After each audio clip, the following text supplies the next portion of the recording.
Sega.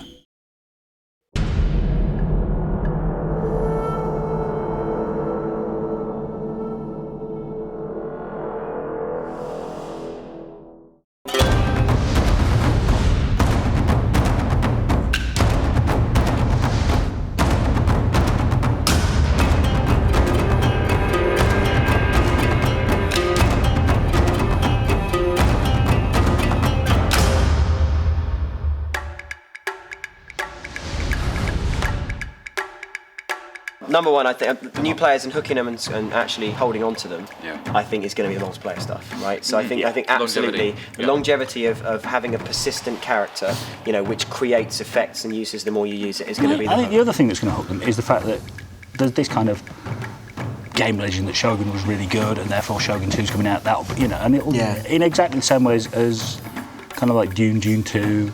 Yep. And building on where we were with Napoleon. And Napoleon was Napoleon brought a lot of new players in. I'm sure this one's going to be much easier to get into than the others as well. Purely because it starts off so small. You're starting off with one region. You don't have to learn hundreds of new units, that's for sure. It's focused. Easier to get into. Yeah, I think the campaign size, the campaign makeup, and even just the theme is fairly accessible. Back to rock, paper, scissors a little bit more as well. Yeah, there's a clearer relationship between things, which, you know. The nice thing is, though, that doesn't then stop the unit development stuff going on, so that you can nurture a unit through that. Oh, it'll allow more customisation. Yeah, there'll be more customisation of units as well. That's true. To appeal to new people is to make it more yours. And if you're making it more yours, then it's much less a case of approaching something created by someone else that you need to learn and adapt to. And as a result of starting with an Lacorn, you know, you create your characters, you grow them, it's your experience and your story. Artwork, music, and feel. I mean, hit them straight on. Art. I mean, even with cherry blossom, falling cherry blossom. Even with the initial teaser trailers, people were getting this is a game. I mean, we had to put this is in-game footage on one of the videos just because people wouldn't believe that it was a game that looked so good. So I mean, the initial, So it's going to be the wallop factor when you. Visuals are the wallop. I think the spectacle of battle is going to be a big wallop. And then I think gradually you realise just how much is in there. The different areas of the game will one by one. You suddenly realise, I haven't seen this bit before. What's all this about? And I'll just constantly surprise. When you realise you've clocked up 200 hours. Because you will. 2,000 in some people's cases. Or 2,000. And there's still surprises in there. You know, that's what it is. That'd be good. I think. If we can waste 2,000 hours of somebody's life, that's brilliant. It's a win, isn't it? Yeah. So Jeff in Australia has hired Taikos to do the drumming, the taiko drumming. Yeah. Awesome, massive taiko drums. And Jeff himself is back. After a little sabbatical. Yes. Musical genius. Yeah. Musical genius that is Jeff. BAFTA award winning. Who won BAFTA award winning Jeff Van Dyke. Who won a BAFTA for Shogun 1. Shogun 1, exactly, For the music. Think about it as taiko drums. It's just, it is just the. It's an authentic noise. Are there any units in the game that carries drums into battle? Yes. Yeah, we've got. The drums and the noise is really important because it's very evocative and it actually sets the scene. They call it the heartbeat of Japan, is the taiko drumming. So it's sort of essential for our game, really. And we're doing the same with the rest of the music, making sure that we get as much authentic Japanese instrumentation in there as we can. So Jeff's busy trying to replace what he'd normally do with violins with shamisen and kotos. But it's you've got to be authentic, but also you need to have like a modern twist so it feels contemporary and in place. Sometimes, sometimes, not always, but it's.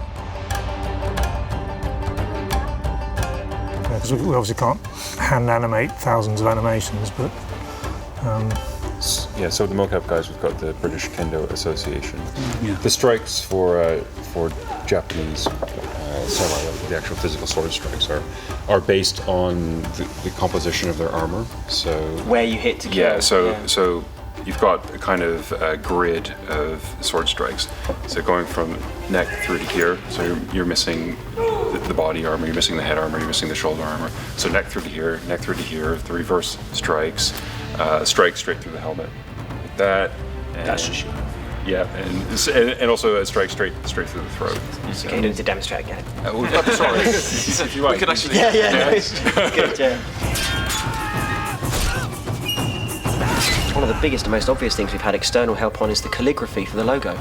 That's right. The logo is written by a professional calligrapher in Japan. Guy, And he's he's absolutely fantastic. That is something under no circumstances could we. Because I remember I asked you if you could do it. Do you remember we had the fabric in the meeting room, and I said to you, "Can you guys take a brush and paint the fabric?" And you said, "Absolutely no way." We tried to do that for Shogun 1. Yeah, and it just doesn't Nick work. tried to do that for Shogun 1, couldn't he? Calligraphy is kind of the high art of the East, and really, it would be impossible for us to do. The strongest aspect of Shogun 2 for me is actually everybody else on the team. It really is. It really is.